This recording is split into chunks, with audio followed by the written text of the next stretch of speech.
pour voir si un accord comme ça international est pertinent, doit être maintenu, il faut regarder ce que font les uns et les autres et ce que respectent les uns et les autres. Là, le principe, c'est qu'on sort du droit commun, donc effectivement les Algériens, pour faciliter leur venue en France, avec le regroupement familial, entre autres, tout ça en vertu d'un accord bilatéral. Bon, le problème majeur avec l'Algérie, niveau police, effectivement, c'est ces OQTF, parce que, pour le coup, l'accord, il n'est pas respecté, l'accord international. Donc, ça nous coûte extrêmement cher parce qu'il faut bien les loger dans l'ECRA.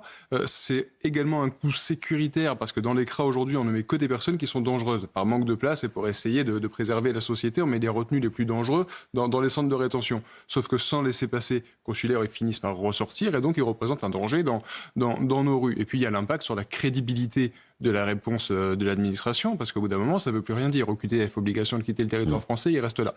Donc, on a toutes ces conditions, tous ces éléments qui nous amènent à penser qu'en effet, il faut raffermir notre position. Est-ce que c'est par la révision de ces accords? Est-ce que c'est par un travail sur l'aide au développement, par un travail sur les visas des proches des diplomates? De toute façon, il y a quelque chose à faire pour être dans quelque chose de plus coercitif.